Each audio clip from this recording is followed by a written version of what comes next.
পশ্চিমবঙ্গে প্রথমবারের মতো জয় পেল বিজেপি। 206 আসনে জিতে একক সংখ্যাগরিষ্ঠতা পেল বিজেপি। অন্যদিকে গেল 3বার পশ্চিমবঙ্গে রাজত্ব করা তৃণমূল কংগ্রেস পেল কেবল 81 আসন। ফল ঘোষণার পরপরই বিভিন্ন স্থানে সহিংসতার খবর পাচ্ছিলাম আমরা। এ বিষয় নিয়ে আর একটু বিস্তারিত জানতে আমাদের সাথে পশ্চিমবঙ্গ থেকে যুক্ত হয়েছেন সহকর্মী সুজিত দুয়ারি। কথা বলবো সুজিতের সঙ্গে।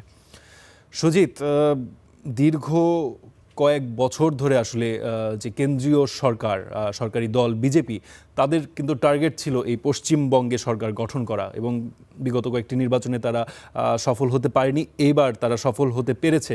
গতকাল দিনভর একটি উত্তেজনা আমরা লক্ষ্য করেছি। আজ সেই সরকার গঠন করার যে খবর, সেই খবর বিজেপি পেল। তারপর আজ প্রথম সকাল। আজ সকালে কি চিত্র দেখতে পাচ্ছেন আমাদের একটু জানাবেন।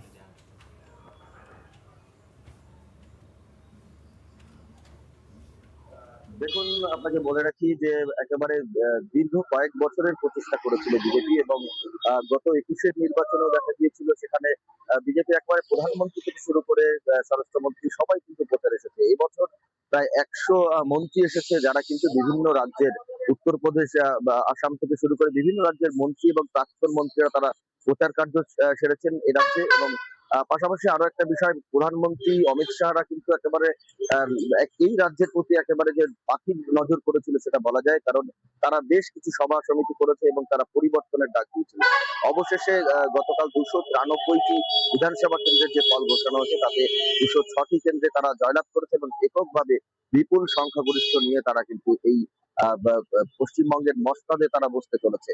এবং সেই জায়গায় দাঁড়িয়ে গতকাল রাত থেকে আমরা দেখেছি, একদম গণনার পর্ব যখন শেষ হচ্ছে ঠিক সেই সময় থেকে বিভিন্ন জায়গায় রাজ্যের সহিংসতার ঘটনা ঘটেছে, এবং গতকাল রাতেও কিন্তু বেশ কিছু দলীয় কার্যালয় তারা দখল করেছে। ইতিমধ্যে যেটা 2011 সালের পরিবর্তনের সময় যেটা দেখা গিয়েছিল, তৃণমূল যখন বামফ্রন্ট সরকারকে পরাজিত করে, ঠিক সেই সময় একইভাবে বামফ্রন্টের সমস্ত দলীয় কার্যালয় কিন্তু নিয়েছিল তৃণমূল, এবং এবার বিজেপি ক্ষমতা এসেছে, সুতরাং বিজেপির তরফেও কিন্তু সেই একইভাবে এই সমস্ত কার্যালয় যারা রয়েছে, কার্যালয় তারা কেউ দখল নিয়েছে, এবং বিভিন্ন অটো টোটো যারা রয়েছে আমার পেছনে দেখতে পাবেন, এই সমস্ত ইউনিয়ন যারা তৃণমূলের এতদিন প্রচার করছিল, তাদের প্রত্যেকটি অটো টোটোতে কিন্তু বিজেপির ঝান্ডা উঠছে। অর্থাৎ সুজিত, বিজেপি সেই যেই কালচারটি সেটি বহন করছে, এবং আপনি জানাচ্ছিলেন বেশ কিছু সহিংসতার খবর এবং তৃণমূলের বিভিন্ন কার্যালয়ও দখল করার খবর আপনি জানাচ্ছিলেন। আপনাকে ধন্যবাদ।